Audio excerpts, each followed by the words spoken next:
Well, welcome back to the Homestead. I know it's been a little while since I had an episode uploaded, but we've been kind of busy with some other things. So in the meantime, we've had the power company come out and they've gotten the power lines run. We've been able to get the dirt work done for my in-laws' place, and the footers are poured, the well is in, the house is on site. The plumbing's hooked up, the well's hooked up to the trailer, the electricity is hooked up, and the only thing they're waiting on is the septic tank has to be installed Monday or Tuesday, and then the air conditioning guy has to come out and install the air conditioning unit and the underpinning. So once all that's done, they'll be ready to go. And we're ready to jump back on our house here. And the first thing we're going to do with it is we're going to start working on getting the underground conduit laid in so that we can run power to our house. So the last utility pole is about 180 feet from my house, and we've got to run a 2-inch conduit from that pole to the house, 2.5 feet deep. So I've got a friend that's got a tractor with a backhoe on it. He's going to come out later today and start digging the ditch for me, and we'll get the conduit laid in and we'll pull a rope through there so that Energy can use the rope to pull the wires back through. And then hopefully here pretty soon we'll be actually on the grid. In the meantime, until he gets here, I've got some materials that I brought with me to start working on doing some porch railings on the house.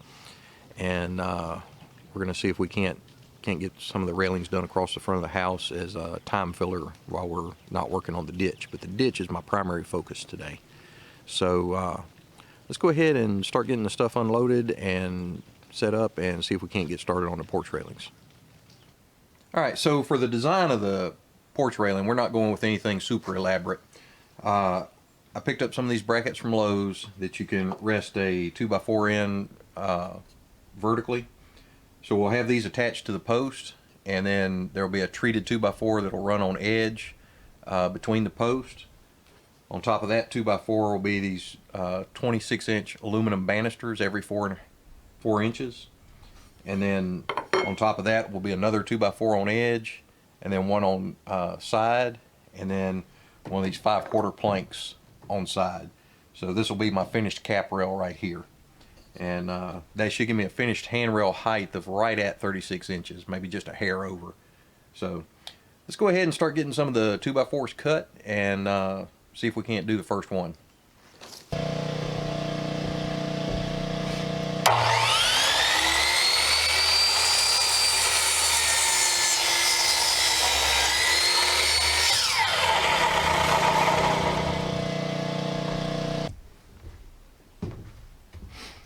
Okay, so I've got the first 2 rails cut, and I've got them side by side. They're the exact same length, flush on the ends, and I've got the top of the bottom rail facing up and the bottom of the top rail facing up. And now what I'm going to do is I'm going to go through and mark where the balusters are going to connect to each of these, and we're just going to use a speed square to mark both of them at the same time so we don't have to do so much measuring. The way I'm going to lay the balusters out is we're going to come to the center point of it. Since they're 111 inches, the center point will be 55.5 inches. We'll mark that, and then we'll mark every 4.5 inches along the way. And using a 4.5 inch space, that should give me 3 7/8 inches, I believe, between each one of the balusters. And I think the code requires that you don't have any more than 4 inches. So that'll give me an 1/8 inch of leeway. And since I'm going to be starting from the middle and measuring out to each end, the last post on each end will be even so that you'll have a nice symmetrical look once you hang it between the posts. So let's go ahead and get started doing that.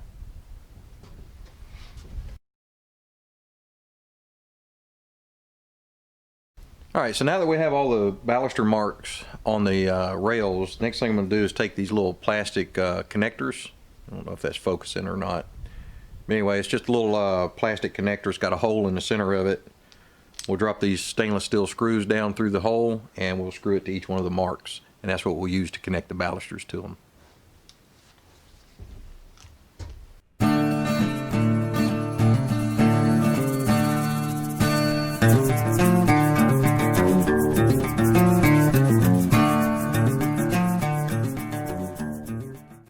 So now that we've got all the connectors attached to the top and bottom rails, the next thing we'll do is we'll attach the hangers at the end of the rails, and then we'll be ready to go and put the bottom rail in between the post over there. Once we have the bottom rail in place and attached to the post, we'll set the balusters on it, and then we'll take the top rail and set on top of that.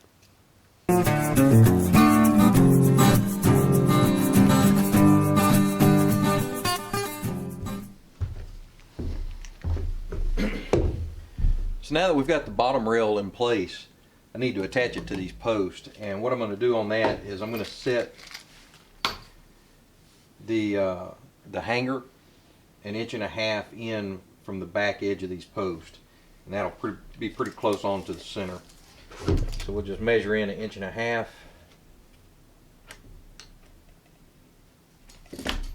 And then go ahead and run the screws into it.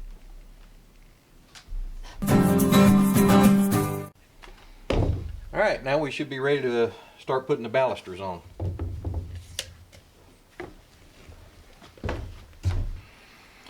Now the balusters I'm using are just a 26-inch long 3/4 aluminum tube with semi-gloss or gloss black paint.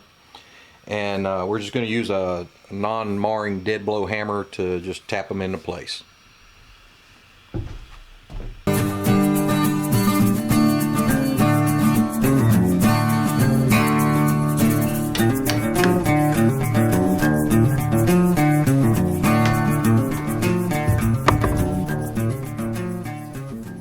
Alright, so now that all the balusters are on there, I need to get the top rail and set it in place and then drive the top rail down onto all of them.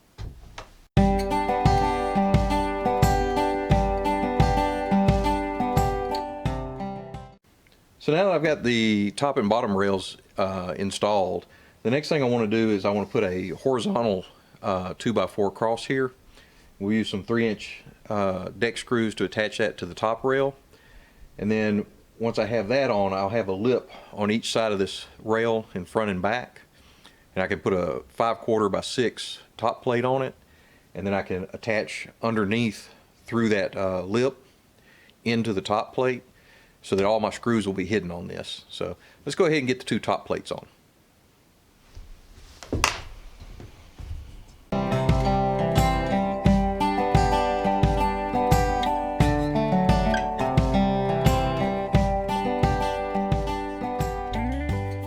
Alright, so that's one rail finished, and I think we're really going to like the way it looks. The top plate's nice and wide on it, so you can set things on it or sit on it if you want to. It's all nice and sturdy, and I think it's really going to complement the look of the house once it's all stained. So all I have to do now is repeat that same process another 23 times to get all the way around the house. So let's go ahead and get started on a couple more of them and see how many we can knock out today.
All right, so we had a little change in plans. Glenn got tied up on the job he was working and wasn't able to get out here during the day to dig my ditch for me. So I spent all of that day doing the porch rails, and I'm back out the following Saturday now, and you can see behind me the ditch is dug now. So he came out during the week and dug it for me.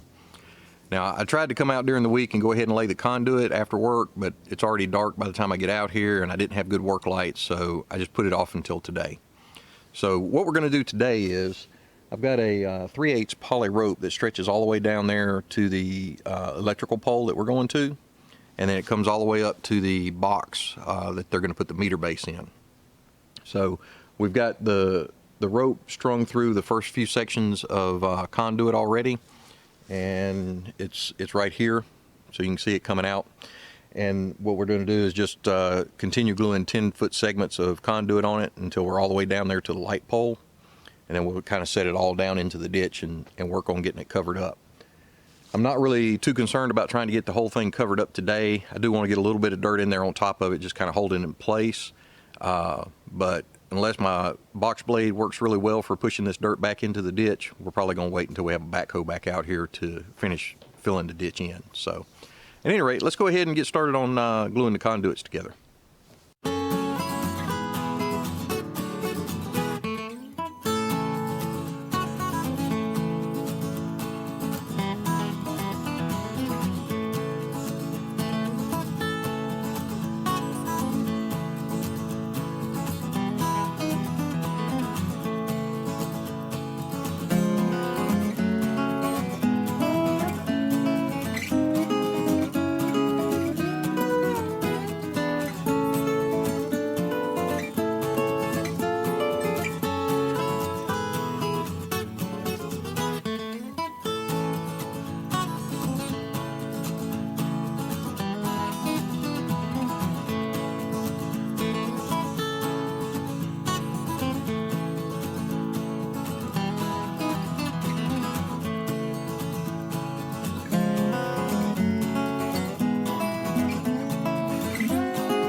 All right, so I think that's going to do it for me today. You can see we've got the ditch covered back up now.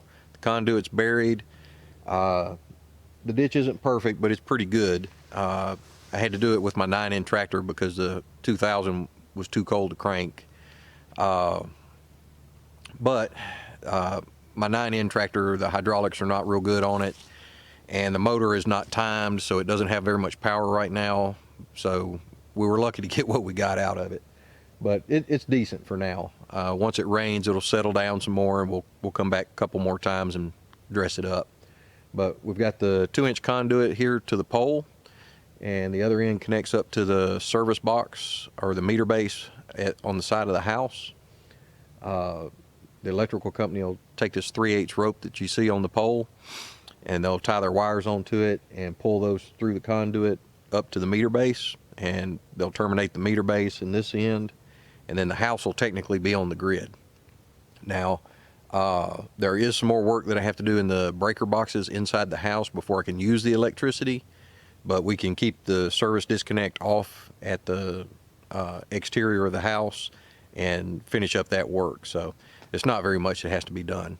So we should be pretty close getting onto the grid, and in the meantime, I'll spend the rest of the time I have out here on weekends working on the porch rails, trying to get those put up around the house. But really, we're just biding our time kind of until we have electricity. So until then, y'all keep checking back.